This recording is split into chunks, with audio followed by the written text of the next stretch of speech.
الله الرحمن الرحيم الحمد لله الأول بلا أول كان قبله والآخر بالآخر يكون بعده الذي كسرة رؤيته أبصار الناظرين ووجدت الناته أوهام الواصفين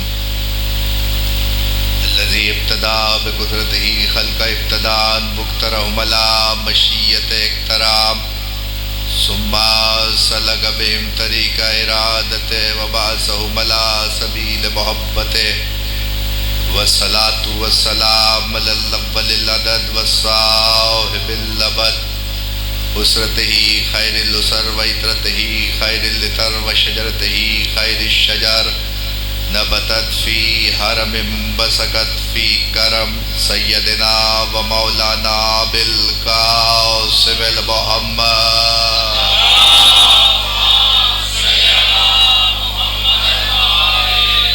وإلى بيته الطيبين الطاهرين المعصومين المنتجبين المنتخبين الذين أذهب الله عنهم الرجس وطهرهم تطهيرا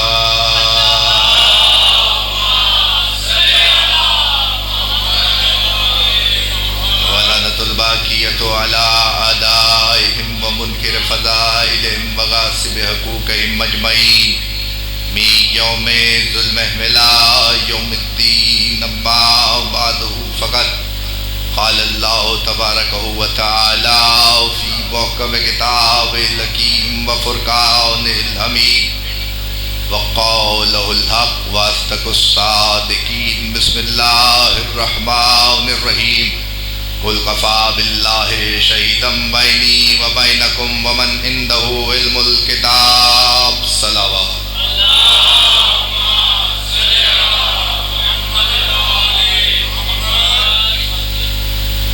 خانے سجا دیے گئے،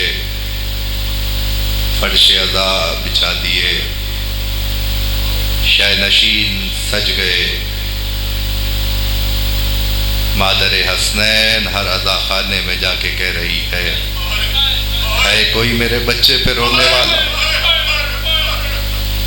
ہے کوئی میرے لال کا ماتم کرنے والا۔ ایک ماں کی تمنا ہے جتنے موتی فضائل کے بہا دوں حق ادا نہیں ہوتا، جب تک کہ فاطمہ زہرا کے آنے کا مقصد نہ پورا ہو جائے۔ یہ فضائل جو پڑھا جاتا ہے یہ میرے اور آپ کے لیے ہے تاکہ ہماری عاقبت سنور جائے، ہماری دنیا سنور جائے۔ مادر حسنین تو فقط بیٹے کا پرسہ لینے کے لیے آتی ہے۔ آغاز ہے فصل عزا کا تو خراج پیش کرنا چاہتا ہوں حسین ابن علی کو۔ آپ کو معلوم ہے اپنوں کا غم بھی زیادہ سے زیادہ 40 روز تک ہوتا ہے، اس کے بعد دل سے شدت کم ہونی شروع ہو جاتی ہے۔ لیکن کیا اثر ہے حسین ابن علی کے غم کا؟ 1400 سال گزر جانے کے بعد ادھر ہائے حسین بلند ہوا، ادھر گریہ شروع ہوا۔ مولا آپ کا ماتم قبول فرمائے۔ میرا فقرہ سنیں گے، میں نے حدیثوں میں پڑھا ہے، یہ فقرہ مقاتل میں آپ کو ملے گا۔ کیا راز ہے کہ محرم کا چاند طلوع ہوتے ہی فضا سوگوار ہو جاتی ہے؟ معلوم ہے لکھا علماء نے کہ جیسے ہی محرم کا چاند دکھائی دیتا ہے ملائکہ حسین کا عاشور والا کرتا فضا میں لہراتے ہیں، جس کے اثر کی وجہ سے فضا سوگوار ہو۔ اجر و قبل اللہ مولا کسی غم میں نہ رلائے سوائے غم سید الشہداء کے۔ حسین کے غم میں رونے والوں معصوم کا فرمان سن لو، یہ جو مجلس عزا ہے، یہ جو عزاداری ہے، یہ اسی امام کا بتایا ہوا سلیقہ اور دستور ہے کہ جس کی وجہ سے ہماری پہچان ہے۔ چھٹے مولا نے فقہ بھی سمجھائی ہے، عزاداری کا طریقہ بھی بتایا۔ فرش عزا بچھانے کا سلیقہ، منبر سجانے کا سلیقہ، شہ نشین سجانے کا سلیقہ، یہ ساری باتیں امام کی بتائی ہوئی ہے۔ ذاکر کی عزت و احترام، منبر پہ بلند کر کے خود بیٹھ جانا اور پھر ذاکر سے کہنا کیا تو نے میرے دادا حسین کا مرثیہ لکھا ہے؟ تو مرثیہ سنا۔ سنیں گے فکرہ رونے کے لیے تو بات کافی، اگر آمادہ ہیں دو چار آنسو آ جائیں تو بات شروع ہو جائے گی۔ مولا کی قسم، معصوم کا فرمان ہے، میرا جملہ سن لینا، ابو بصیر جیسا صحابی پہلو میں بیٹھا رو رہا ہے۔ امام نے کہا ابو بصیر روتا کیوں نہیں ہے؟ کہا مولا رو تو رہا ہوں، اشکوں سے رومال بھر گیا ہے۔ کہا ایسے نہیں، ایسے رویا کر جیسے بوڑھی ماں جوان بیٹے کے لاشے پہ۔ اجرکم اللہ، اجرکم اللہ۔ مولا کسی غم میں نہ رلائے سوائے غم سید الشہداء کے۔ حسین کے عزادارو ایک روایت سن لو، پتہ ہے مدینے والے کہتے تھے ہم نے کبھی فلک پہ چاند دیکھ کے یہ پتہ نہیں لگایا کہ محرم کا چاند ہو گیا، بلکہ صادق آل محمد کے گھر سے چیخوں کی آواز آتی تھی تو ہم سمجھ جاتے تھے کہ محرم کا چاند۔ اجرکم اللہ، اجرکم اللہ۔ ایک روایت پڑھ کے آغاز کر رہا ہوں۔ بر صغیر میں ایک تاجر تھا، اللہ نے بہت نعمتوں سے نوازا تھا، لیکن ایک وقت عزاداری کرتا تھا، حسین ابن علی کا گھر میں عشرہ کرواتا تھا، مجلس منعقد کرتا تھا، لیکن وقت نے ساتھ نہ دیا اور ایسا پھیر ہوا وقت کا کہ غریب ہو گیا، فاقوں پہ نوبت آ گئی، ادھر دن گزرنے شروع ہو گئے، دن گزرتے جا رہے ہیں اور اس کے دل میں ملال ہو رہا ہے کہ محرم قریب آ رہا ہے اور میں نے حسین کی عزاداری نہیں کی تو کیا ہوگا اس برس، اگر میرے مولا میرے گھر نہ آئے تو کیا ہوگا؟ تمہیں معلوم ہے نا میں نے یہ جملہ کیوں کہا ہے؟ تمہیں پتہ ہے جب کوئی عزا خانہ سجاتا ہے تو اس امید سے سجاتا ہے کہ حسین اس کے گھر تشریف لائے، حسین اس کے گھر تشریف لائیں گے۔ وقت گزرتا چلا، دن گزرتے چلے، ایک دن ایسا جب 29 ذی الحجہ کا دن جو چڑھا تو ششو پنج میں تھا کہ کیا کرے کہ حسین کی عزاداری کروائے، تو زوجہ نے کہا سب کچھ ختم ہو گیا لیکن ابھی بھی ایک چیز ایسی ہے جسے فروخت کر کے ہم اپنے مولا کی عزاداری کر سکتے ہیں۔ اس نے کہا سب کچھ تو چلا گیا، اب کیا ہے ایسا کہ میں فروخت کر کے عزاداری کرواؤں؟ اس نے کہا ہمارا ایک بیٹا ہے، جا اسے غلاموں کے بازار میں جا کے بیچا، اس سے جو قیمت ملے گی اس سے ہم حسین کی عزاداری کریں گے۔ ایک ماں کا جذبہ دیکھا آپ نے؟ کربلا والوں کے لیے ایسے جذبے ہونے چاہیے۔ فکرہ سننا عزیزان گرامی قدر، اس نے اپنے بیٹے کی مشکوں کو کسا، یعنی ہاتھ باندھ کے غلاموں والے بازار میں لے آیا۔ رونے کے لیے تو بات یہی بڑی تھی کہ باپ بیٹے کے ہاتھ باندھ کے غلاموں والے بازار میں لے آیا اور پھر وصف بیان کرنے شروع کیے کہ اس میں یہ بھی قابلیت ہے، یہ پڑھا لکھا بھی ہے، یہ خوبصورت بھی ہے، کوئی ہے جو اس کا خریدار ہو، کوئی ہے جو اس کی قیمت ادا کرے۔ سنیں گے فکرہ، تاریخ شام ڈھلنے کے قریب تھی کہ کوئی گاہک نہیں آیا۔ اچانک اس نے دیکھا ایک ضعیف ہے جو گھوڑے پہ سوار ہے، اس نے آ کے کہا کیا اس غلام کو بیچے گا؟ اس نے کہا ہاں بیچنے کے لیے لایا ہو۔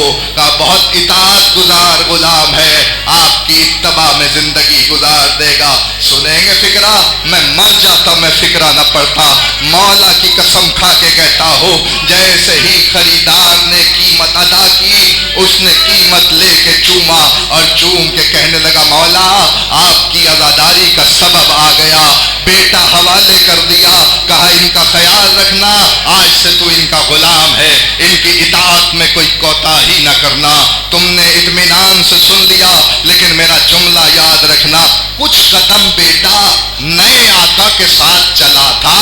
کہنے لگا آقا اگر اجازت ہو تو میں اپنے پرانے آقا سے ایک دفعہ ملنا چاہتا ہوں, مجھے ان سے بہت محبت ہے, مجھے انہوں نے پالا ہے. تو کہنے لگے جا ملاقات کر لے. وہ مشکو سمیت آگے بڑھا اور اس نے آ کے کہا باپ کے کان میں کہ بس گھر جا کے ماں سے کہنا میں اکبر سے زیادہ پیارا نہیں ہوں, مجھے اکبر پہ فدا کر دیا, یہ بہت اچھا کیا.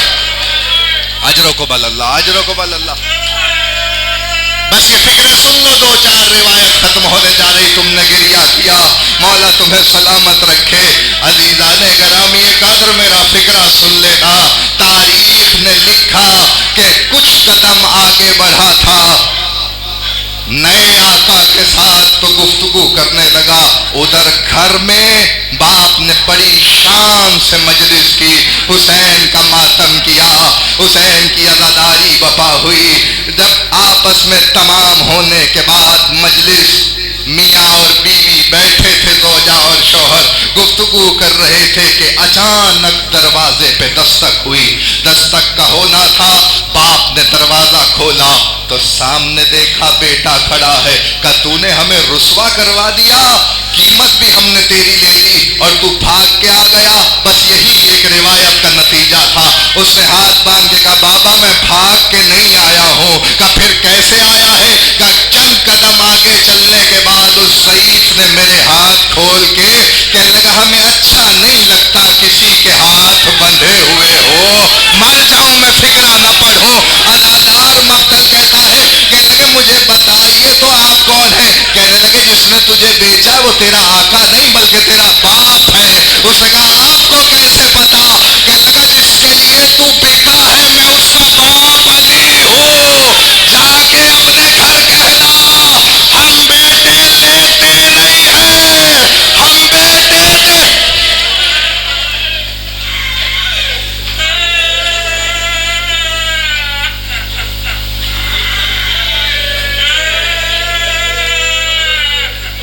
تمہارا پرسہ قبول فرمائے, سیدہ راضی ہو جائیں. حسین کے غم میں رونے والوں, یہ چناؤ ہے. ادھر نام حسین آیا, ادھر آنسو ہوئے جاری. گویا میری آنکھوں میں عابد بیمار بیٹھے ہیں. یہ غم حسین ہے اور اس کے چناؤ کے لیے تمہارا انتخاب ہوا ہے. مجلسیں بپا ہیں, عزاخانے کھل گئے ہیں.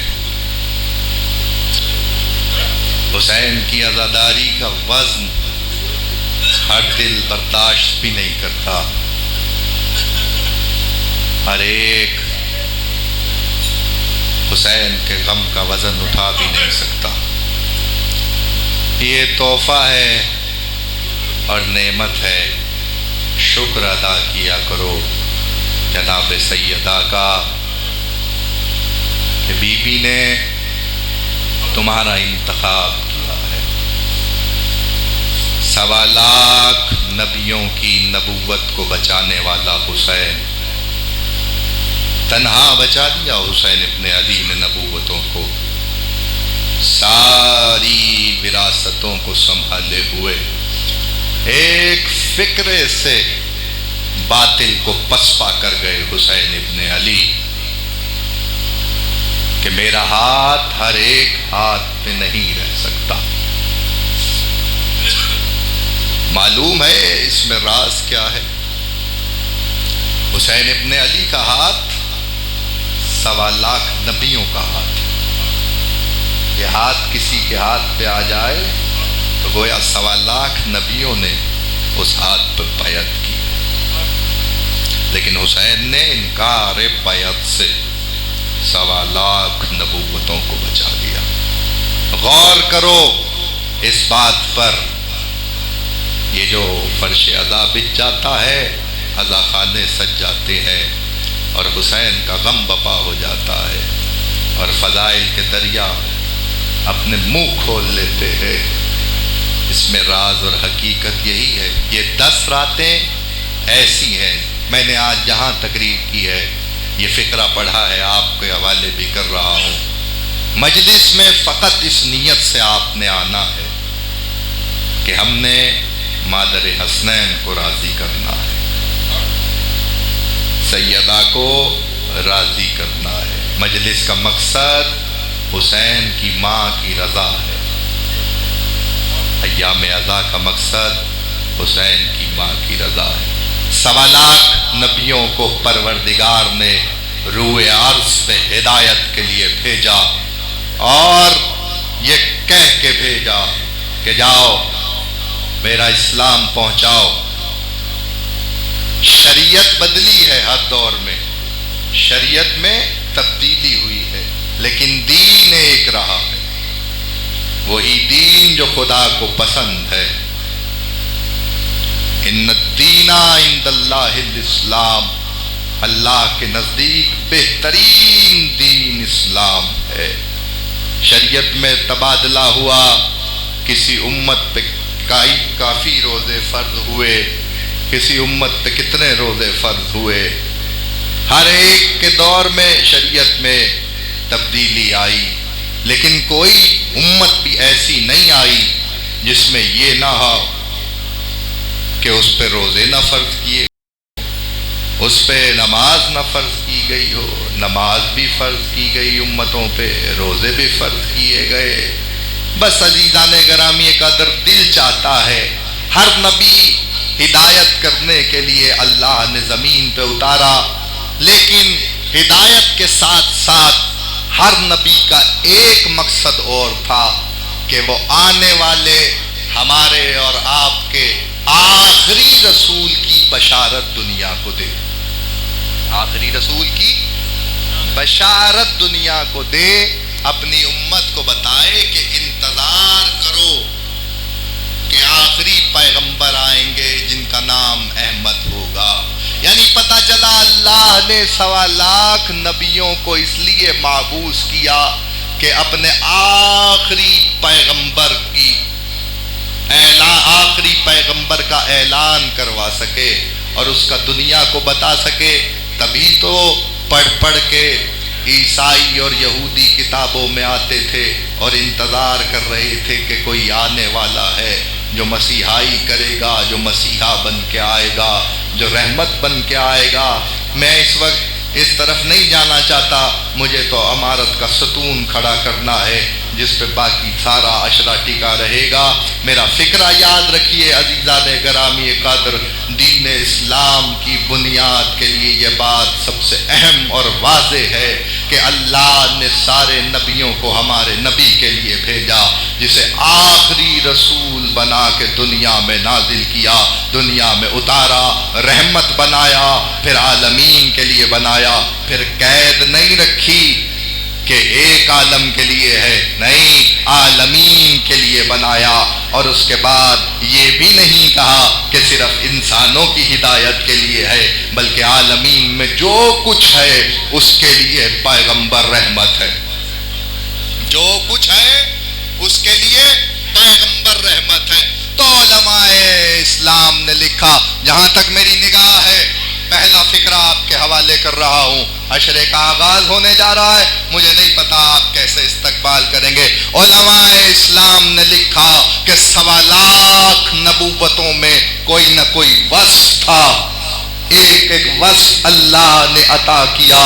جیسے آدم کو صفی بنایا، نوح کو نجی بنایا، ابراہیم کو خلیل بنایا، موسیٰ کو ہیبت والا نبی بنایا، ایوب کو صبر عطا کیا، سلیمان کو ملک عطا کیا، یوسف کو حسن عطا کیا۔ یعنی یہ سارے وصف انبیاء میں پروردگار نے رکھے، سخی بنا کے نبیوں کو بھیجا۔ تو یہ اوصاف ہے نا عزیزان گرامی قدر جو سارے نبیوں میں اللہ نے رکھے۔ تو پھر علماء اسلام نے لکھا کہ اللہ نے سارے اوصاف جو 1.25 لاکھ نبیوں میں تھے وہ سارے ہمارے پیغمبر کے پیکر اقدس میں جمع کر دیے، یعنی سب اوصاف ہمارے نبی میں جمع ہو گئے. تو مجھے اس بات سے اختلاف ہے. آپ بھی کہیں گے بات تو سچ ہے کہ سارے نبیوں کے اوصاف ہمارے نبی میں ہیں. بات تو غلط نہیں ہے کہ ساری صفات ہمارے نبی میں ہے، لیکن میرا یہاں ایک اختلاف ہے اور دلیل رکھتا ہوں تو اختلاف کرنے کا حق بھی رکھتا ہوں. میں یہ کہتا ہوں، توجہ، مثال سے سمجھانے کا قائل ہوں. میں مثال آپ کے حوالے کر رہا ہوں. مجھے یہ بتائیے، اگر بیٹا سخی ہو، توجہ، بیٹا سخی ہو تو یہ کہا جاتا ہے یہ نہیں کہ ان کے بابا بھی سخی تھے، تو وصف بیٹے میں آیا ہے. پتہ نہیں آپ کیا سمجھیں گے. میں جملہ آپ کے حوالے کر رہا ہوں. پہلا فقرہ آخری آدمی تک جہاں تک میری آواز جا رہی ہے توجہ سے سماعت فرمائیے گا. یعنی یہ کہا جائے گا عقل کا تقاضا بھی یہ ہے، شعور کا تقاضا بھی یہ ہے، علم کا تقاضا بھی یہ ہے کہ یہ بات کہی جائے کہ بیٹے میں باپ کا وصف ہے. کبھی آپ نے یہ سنا ہے کہ باپ میں بیٹے کا وصف آیا؟ آواز ہے کہ نہیں، بیٹا پہلے نہیں ہے، باپ پہلے ہے. جو پہلے ہوگا وصف اس میں پہلے ہوگا. توجہ فرمائیے، جو پہلے ہوگا وصف اس میں پہلے ہوگا. یعنی پہلے استاد عالم ہو تو شاگرد عالم ہو. نہیں، اتنی آسانی سے نہیں گزرنے والا. استاد عالم ہو تو شاگرد عالم ہو. لازمی نہیں ہے سارے شاگرد عالم ہو جائیں، لیکن اگر کہیں عالم ہو جائے شاگرد بھی ویسا ہی جیسا استاد ہے تو ساری دنیا یہ کہے کہ ہاں ہاں استاد بڑا پائے کا تھا، اس کے اوصاف نظر آ رہے ہیں، اس کا علم اس کے چہرے میں جھلک رہا ہے. تو پتہ چلا جو پہلے ہوتا ہے وصف پہلے اس کے پاس ہوتا ہے، تبھی وہ منتقل کرنے کی صلاحیت رکھتا ہے. میرا اختلاف سمجھو. میں نے یہ کہا ہے کہ سارے نبی، آپ نے کہا کہ سارے نبیوں کے اوصاف پیغمبر میں ہیں. اگر پیغمبر بعد میں ہے تو آپ کی بات صحیح ہے. اگر پیغمبر کہے کنت نبیًا وآدم بین الماء والطین، میں اس وقت بھی نبی تھا جب آدم پانی اور مٹی کے درمیان تھا، تو پھر ماننا پڑے گا اوصاف تو محمد کے تھے، تقسیم نبیوں میں ہو گئے.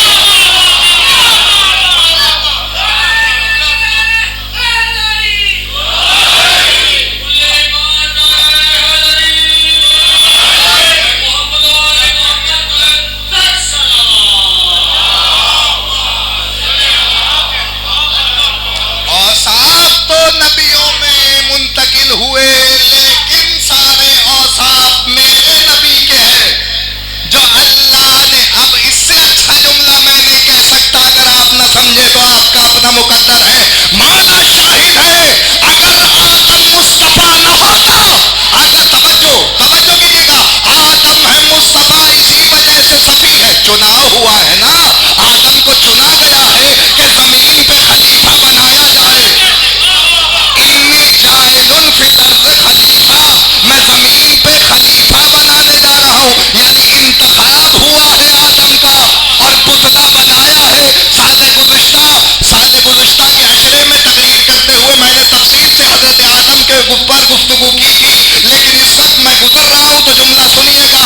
آدم کو صفی اس لیے بنایا ہے کہ صفی ہونا ایک وصف ہے، اور چناؤ کیا ہے پروردگار نے آدم کا. جملہ ضائع ہو گیا تو دکھ لگے گا. پیغمبر مصطفیٰ نہ ہوتے تو آدم صفی نہ ہوتا. محمد مصطفیٰ نہ ہوتے تو آدم صفی نہ ہوتا. اگلا جملہ آپ کے حوالے ہے. محمد ہدایت کا بانی نہ ہوتا تو نوح نجی نہ ہوتا. تبھی تو پیغمبر نے کہا تھا کہ تیری کشتی جو بن رہی ہے وہ ہدایت کا سامان ہے، لیکن کیا کروں، مثل اہل بیتی کا مثل سفینہ نوح.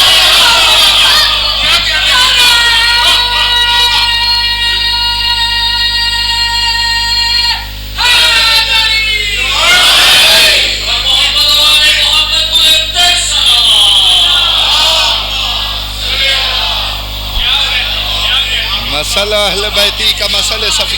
آگے بڑھ جائیے. ابراہیم کو خلیل بنایا، ابراہیم کو خلت ملی ہے تو مصطفیٰ کو محبوب بنایا ہے۔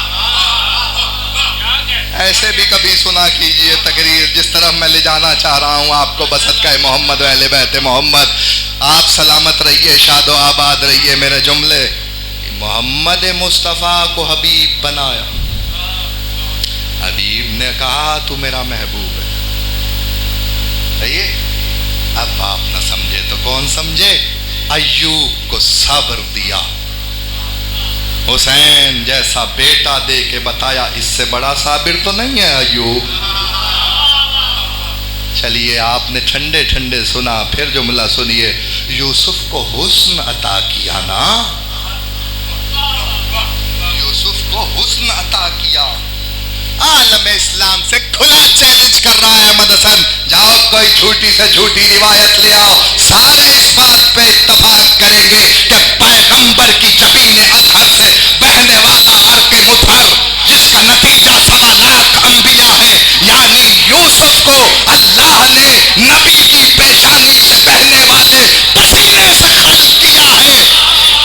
جتنا چاہے حسین ہو جائے یوسف، رہے گا محمد کا پسینہ، اس کا مقابلہ یوسف کیسے کرے جس کے لیے پیغمبر کہے لحموں کا لحمی یا علی، جسموں کا جسمی یا علی، دموں کا دمی یا علی، روحوں کا روحی یا علی۔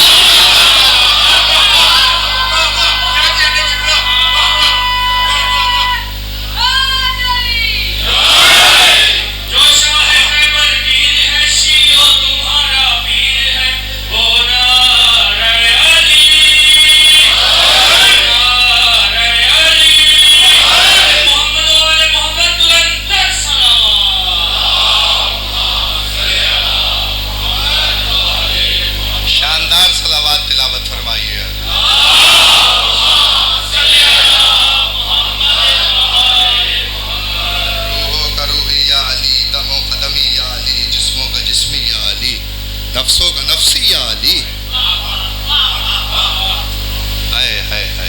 آپ نہ سمجھیں تو کون سمجھے، خدا کی قسم۔ سلیمان کو اللہ نے ملک عطا کیا، بادشاہت دی، نبوت کے ساتھ ظاہری طور پہ بادشاہ بنایا۔ قربان ہو جاؤں خدا کی قسم اس فکرے پر، میری ساری زندگی اس فکرے پہ خرچ ہو جائے، فرق نہیں پڑتا۔ احمد حسن کا جملہ یاد رکھنا، سلیمان کو بادشاہ بنایا، علی کو اسی بادشاہ کی انگوٹھی زکوٰۃ میں دینے کے بعد کہا کہ آج سے تو سارے ولیوں کا ولی ہے۔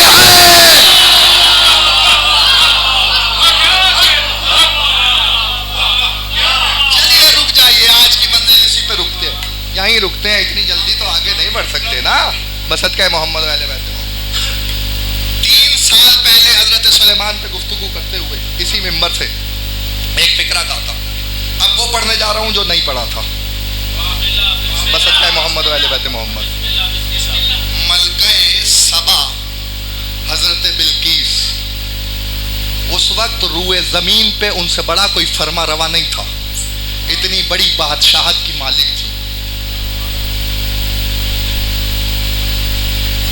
دربار میں حضرت سلیمان کا خط پہنچا اور جائیے سورہ نمل دیکھیے گا جا کے، جیسے ہی خط پہنچا تو حضرت بلقیس نے ایک فکرہ کہا جو اللہ نے قرآن میں اتار دیا، التیا الیہ کتاب کریم، میرے پاس ایک عزت دار خط آیا ہے۔ بڑی فکر ہے خدا کی قسم جو آپ کے حوالے کرنے جا رہا ہوں۔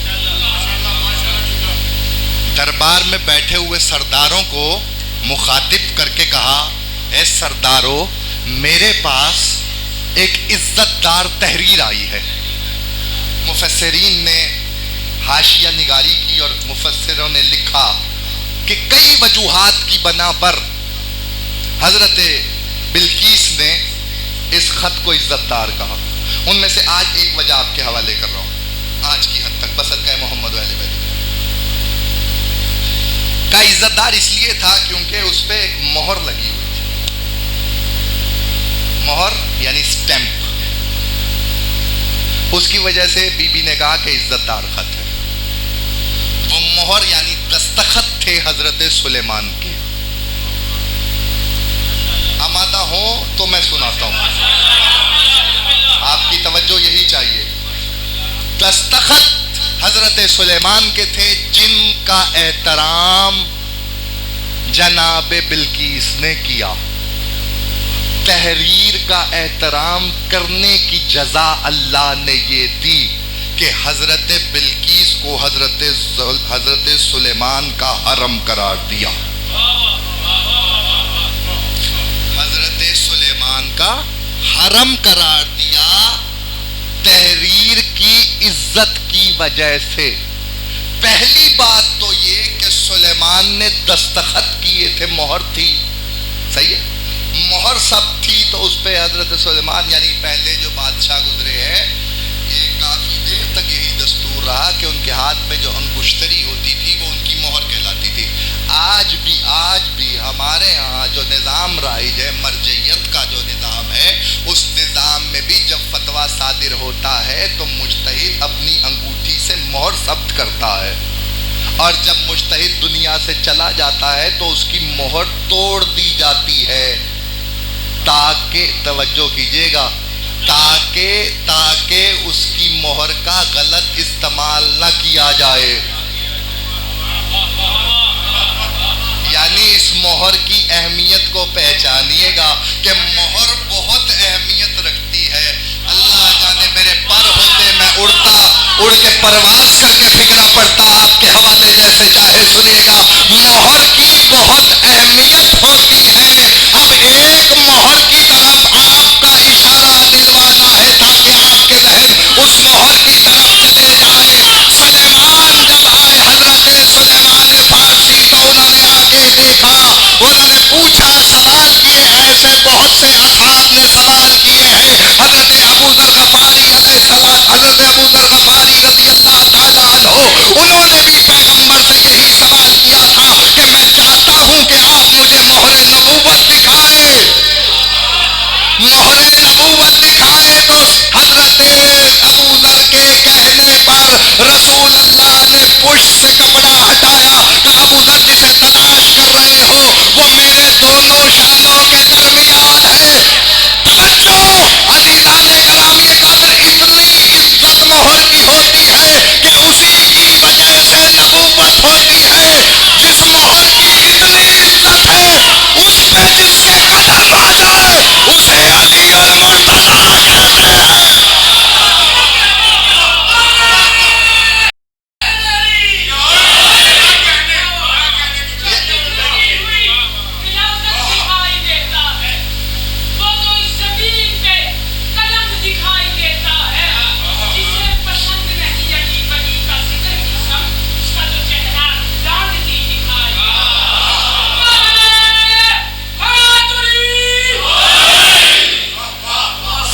بھی تلاوت فرمائیے صاحب.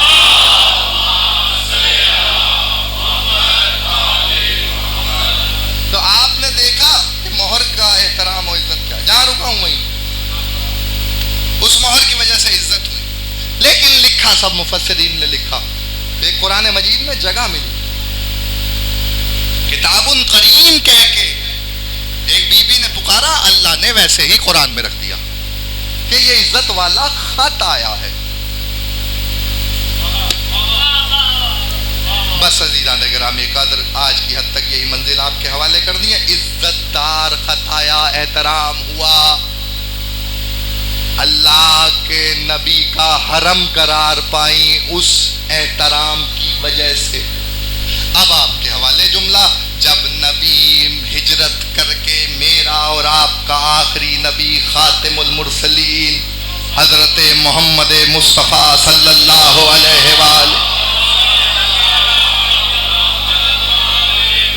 جب مدینے میں اسلامی ریاست قائم کر چکے تو پیغمبر نے کچھ خطوط کافر سلطنتوں کی طرف روانہ کیے.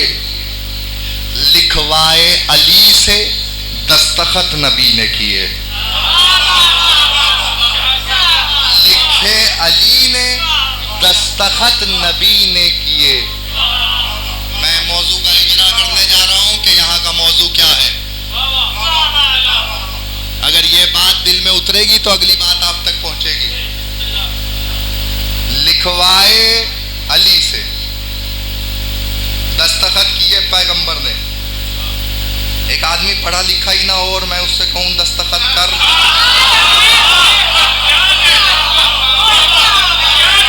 تو وہ کہے گا مجھے دستخط تو نہیں آتے.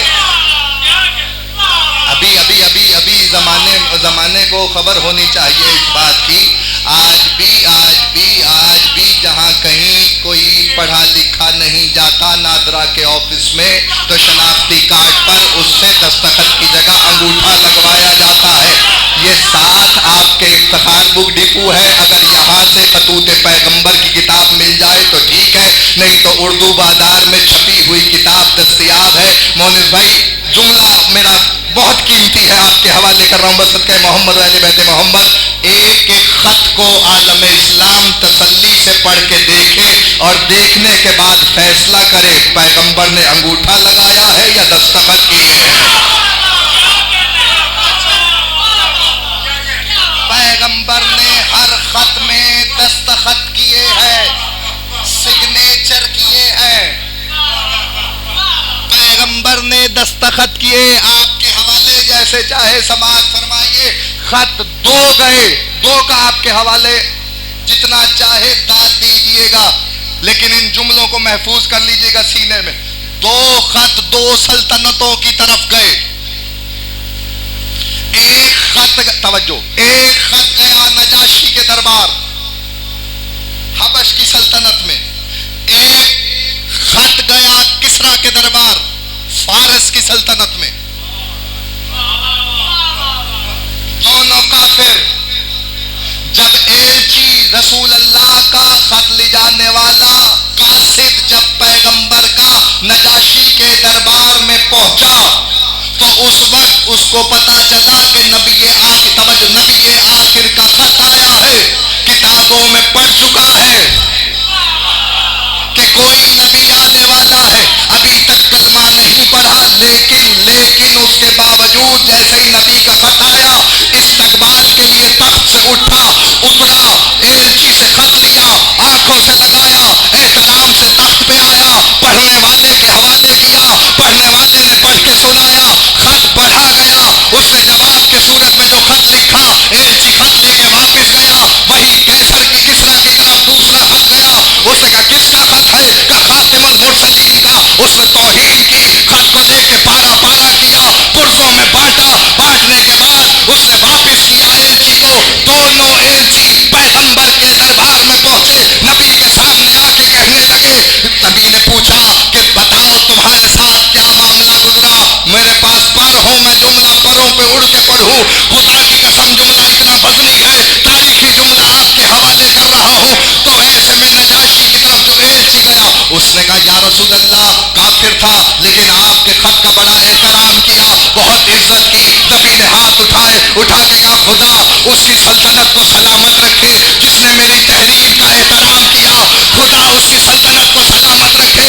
دوسرا کسرا کی طرف سے کہا کیا ہوا، تیرے ساتھ کیا گزری؟ کہا کافر تھا، اس نے آپ کے خط کی بے حرمتی کی، پارا کر دیا، پرزوں میں بانٹ دیا. نبی نے کہا جیسے اس نے میرے خط کی توہین کی ہے، میرے خط کو پارا کیا ہے، اللہ اسی سلطنت کو پارا کرے. پتہ چلا ابھی نبی کے لکھے ہوئے کا اگر کوئی احترام کر لے تو زمانے میں رسوا نہیں ہوتا.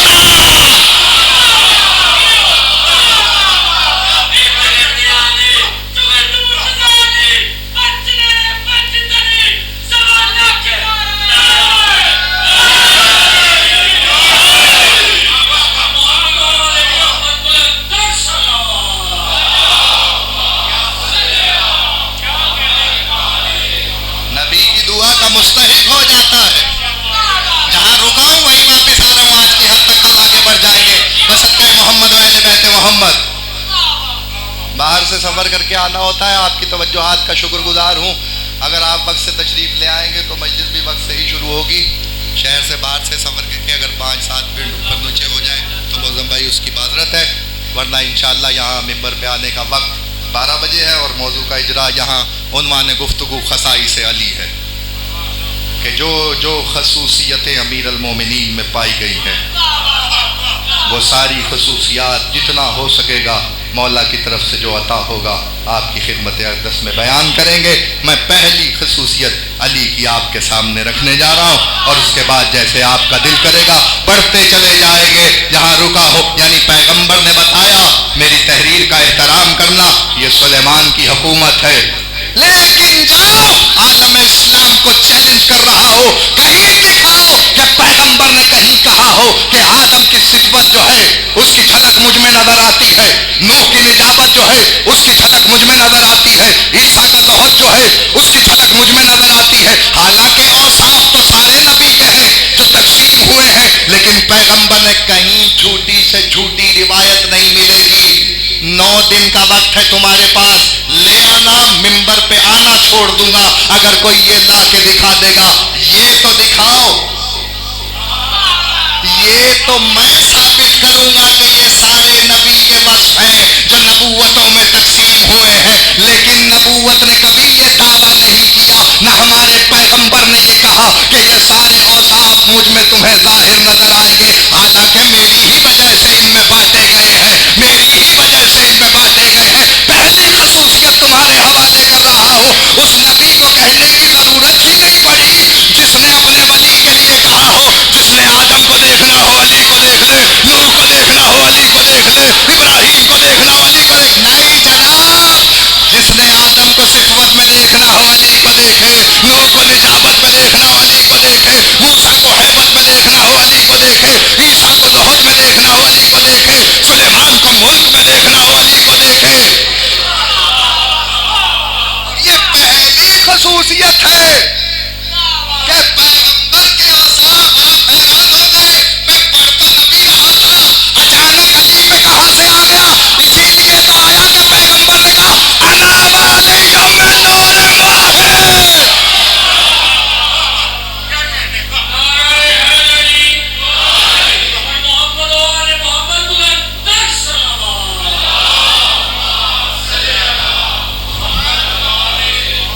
میں اور علی ایک نور سے ہے۔ کائنات میں یہ خصوصیت بھی علی کے پاس ہے کہ پیغمبر کہے کہ میں اور علی ایک نور۔ 27 رجب کا دن ڈھل رہا تھا،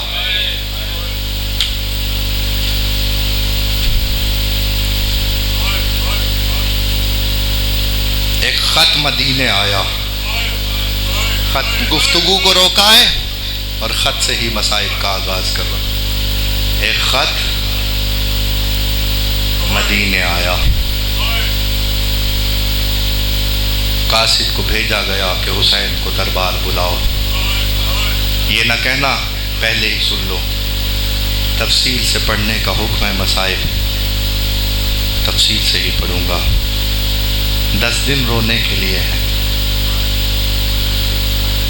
رو لینا، گریا کر لینا، ہائے تمہارے بس میں ہے، آنسو سیدہ عطا کریں گے۔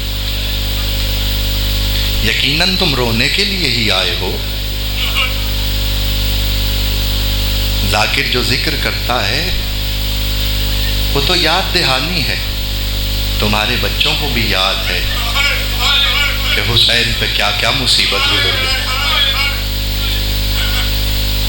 آپ کو پتا ہے میرا طریقہ اور دستور اور شعار یہی ہے کہ یکم محرم کو میں روانگی کے مسائل پڑھتا ہوں۔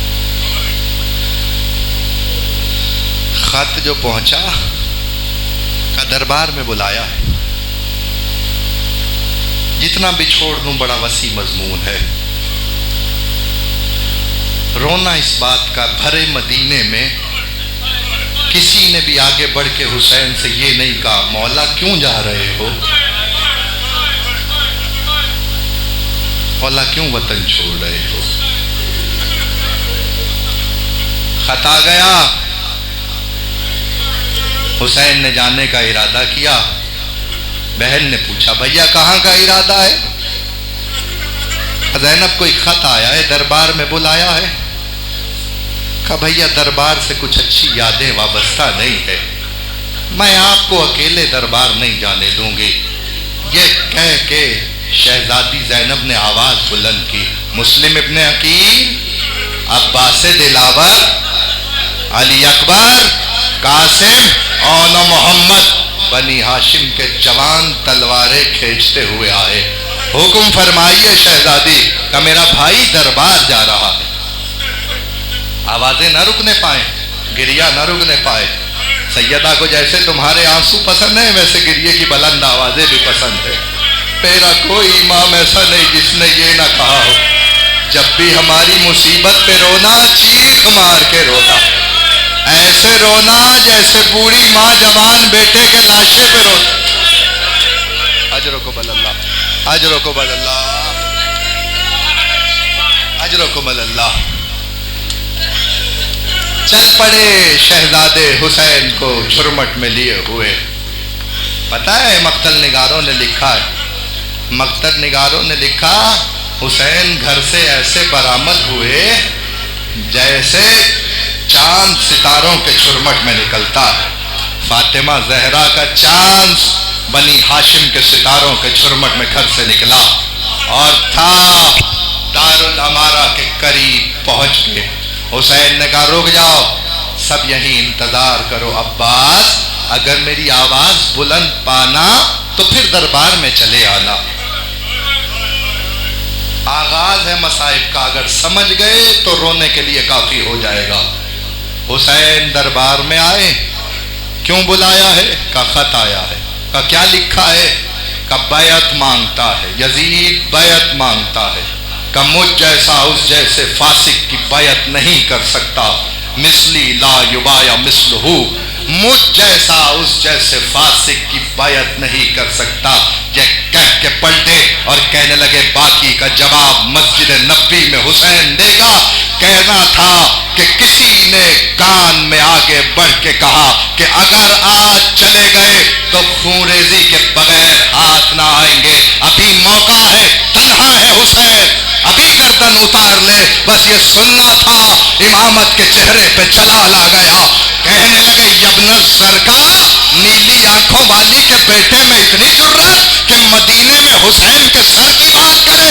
حسین کی آواز کا بلند ہونا تھا، ازادار و مقتل کے فکرے یہ دارالامارہ کے دروازے پہ ایک ٹھوکر لگی، دروازہ چوکھٹوں سمیت زمین پہ آیا۔ اب جو حسین نے پلٹ کے دیکھا، بکھرا ہوا شیر، آنکھوں میں لہو، حسین نے گلے سے لگا کے کہا عباس یہ مدینہ۔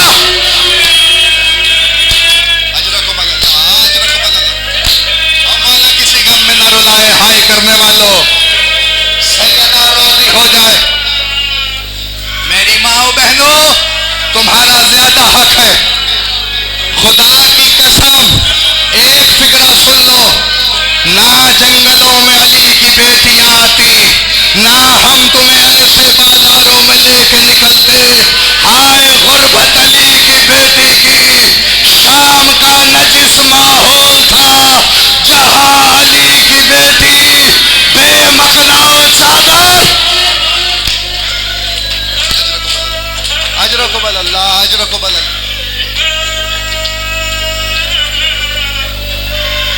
جملے سن لو، دو چار جملے سن لو۔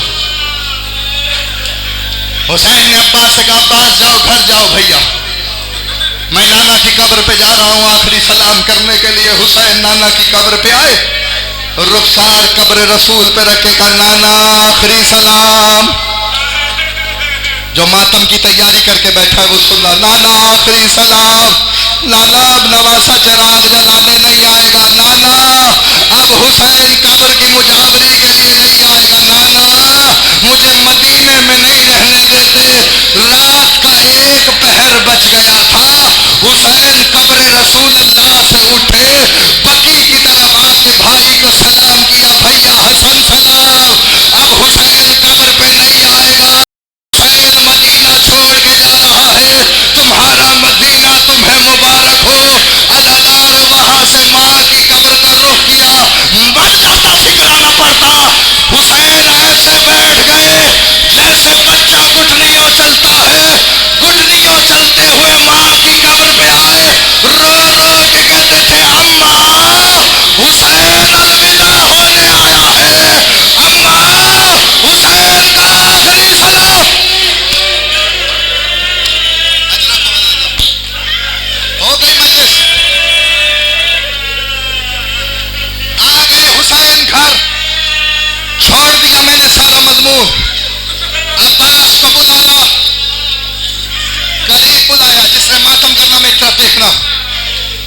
ماتم کے دن ہیں عزادار. فکرہ سنو گے؟ سانس لے لو، بڑی گرمی ہے. میں جان کے ٹھہر کے پڑھ رہا ہوں. میرا جملہ یاد رکھنا. حسین ابن علی نے کہا تیاری کرو، مدینہ رہنے کے قابل نہیں رہا. اب نانا کی امت مجھے مدینے رہنے نہیں دیتی. سامان سفر تیار ہونا شروع ہوا. زینب آگے بڑھ کے کہا بھیا میں بھی ساتھ چلوں گی. آواز آئی ہاں زینب ساتھ تو آپ جائیں گی، لیکن پہلے عبداللہ سے اجازت لے لے. سنیں گے فکرہ؟ بنی ہاشم کی حویلیاں آپس میں متصل تھی.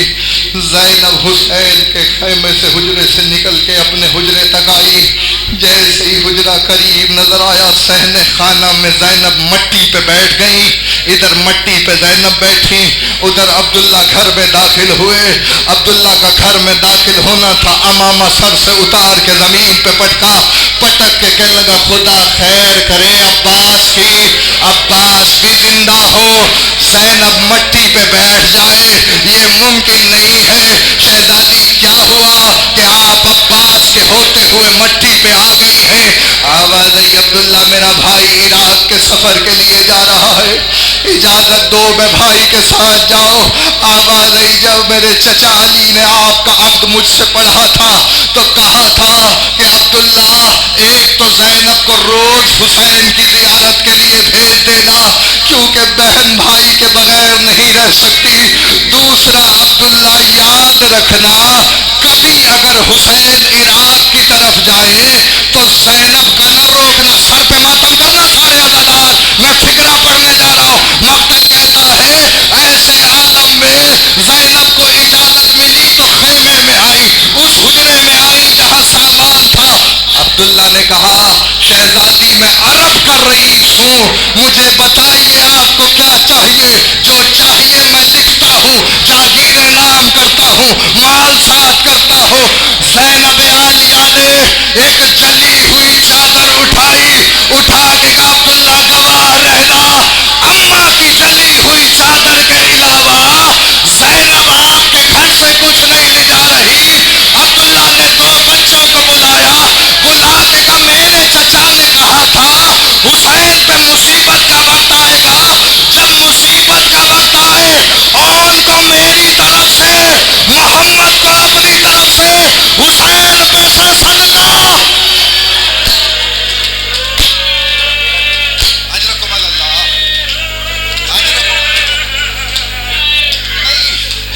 روحانیت بتا رہی ہے جس منزل پہ مجھے جانا ہے. عزادار فکرہ سننا. مقصد کے فکرہ یہ ہے آ گئی زینب عبداللہ سے اجازت لے کے. حسین نے کہا عباس تحریر تیار کرو. عباس نے لکھا بسم اللہ الرحمن الرحیم نصر من اللہ والفتح القریب. حسین نے کہا عباس مٹا، جنہوں نے گھر واپس آنا ہو وہ یہ آیت لکھتے ہیں ہم نے کربلا کے جنگل میں شہید ہو جانا ہے. آواز آئی مولا کیا لکھوں، مر جاؤں فکرہ نہ پڑھوں. حسین نے کہا لکھ عباس انا للہ و انا الیہ راجعون. عباس نے کانپتے ہاتھوں سے لکھا انا للہ و انا الیہ راجعون. جس نے ماتم کرنا ہے تمہیں بی بی کا واسطہ ایک دفعہ ہاتھ سر پہ ضرور مارنا. یہ بی بی زینب کی حسرت ہے کہ سر پہ ماتم کیا جائے. عزادار مقتل کا فکرہ یہ ہے. حسین نے کہا عباس لکھ حسین بن علی شہید کربلا، عباس ابن علی شہید کربلا، اون ابن علی شہید کربلا، عمران ابن علی شہید کربلا. اچانک لہجہ متغیر ہوا. حسین نے دائیں دیکھا پھر بائیں دیکھا، جب زینب کو قریب نہیں پایا آواز دے کے کہا لکھ علی اکبر بن حسین قریب کربلا. آواز آئی مقتل کے فکر یہ ہے. پھر لکھا گیا علی اصغر بن حسین شہید کربلا. مر جاؤں فکرہ نہ پڑھوں. عزادار اچانک عباس نے دیکھا حسین کی آنکھوں سے بادلوں کی طرح، ساون کے بادلوں کی طرح آنسو برس رہے ہیں. عباس نے کہا مولا کیوں رو رہا ہے؟ آواز آئی لکھ عباس زینب بنت علی اسیرہ شاہ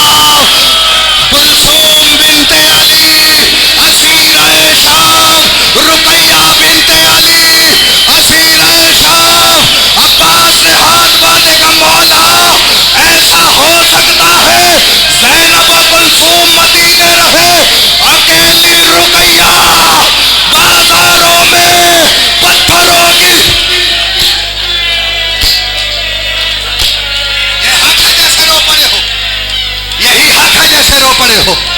خدا تمہارا پرسہ قبول فرمائے. آ گیا منزل پہ. ایک روایت اور تقریر تمام. تیاری ہو گئی. پتہ ہے انتظام کیا تھا؟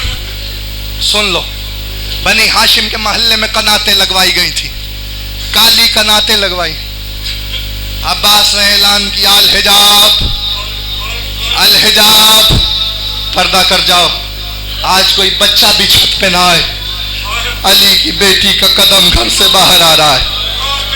اور صاحبان ایمان اور میرے عزادار مجمع، آہستہ سے جملہ کہتا ہوں، نفسیات کا جملہ ہے، جو برداشت کرے. میں ہاتھ باندھ کے کہوں گا علی کی بیٹی کے قدم سواری کی طرف نہیں بڑھ رہے تھے، علی کی بیٹیوں کے جنازے نکل رہے تھے. اللہ جانے کون سمجھا ہے. زینب کا قدم باہر آیا. حالت یہ ہے عباس نے امامہ اتارا. جہاں قدم آتا عباس امامے سے نشان صاف کرتے. مقتل کے فکرے یہ ہے، تاریخ کہتی ہے ایک ایک بیوی کو سوار کرایا گیا. حسین آگے بڑے، بہن کو سوار کرایا. ہمت نہیں ہے، میں نے سارا مضمون چھوڑ دیا ہے. تمہیں معلوم ہے میں نے کتنا مضمون چھوڑا ہے. قافلہ تیار ہو کے روانہ ہو گیا. آخری روایت سنو، مجھے اجازت دو. مقتل کہتا ہے ایسے میں پہلی منزل قافلے کی سفر سے چلنے کے بعد شہر مدینہ کی دیوار کے باہر ہے. پتہ ہے اتنی جلدی قافلہ کیوں روکا حسین نے؟ حسین کے وزیر کا کام یہ تھا، یعنی عباس کا کام یہ تھا، 2 میل گھوڑا آگے دوڑائے اور دوڑا کے مسافروں کو راستے سے ہٹائے کہ یہ راستہ عام نہیں رہا، یہاں علی کی بیٹی کی سواری آ رہی ہے. جیسے ہی عباس کے گھوڑے کو جولان دیا، واپس مدینے کی طرف رخ کیا، عجیب منظر غازی کو نظر آیا. 2 عصا سنبھالے ہوئے حسین کی 7 سال کی فاطمہ صغریٰ ضعیفی کے عالم میں عصا کا سہارا لے کے آگے بڑھتی آتی ہے. حسین کے رہوار کے قریب عباس کا رہوار آیا. آ کے کہا آقا حسین بیٹی آ رہی ہے. حسین نے کہا قافلہ روک دو، محمل اتار دو. کہا فاطمہ صغریٰ ہم تمہیں رخصت کر آئے تھے. کہا ہاں بابا رخصت کر آئے تھے، لیکن آخری دفعہ مجھے اصغر سے ملا دو. ادھر اصغر بہن کے پاس آیا، بہن نے بھائی کو گلے سے لگایا. حسین نے چاہا بہن سے بھائی جدا ہو، حسین نے چاہا بچے کو لے. فاطمہ صغریٰ نے کہا بابا ایسے نہیں، اگر اصغر خود آئے تو اصغر کی مرضی ہے، میں واپس مدینے چلی جاؤں، اصغر آپ کے ساتھ چلا جائے. حسین نے اصغر کے کان میں کچھ کہا. اصغر حمق کے بعد کی آغوش میں آیا. لگتا ہے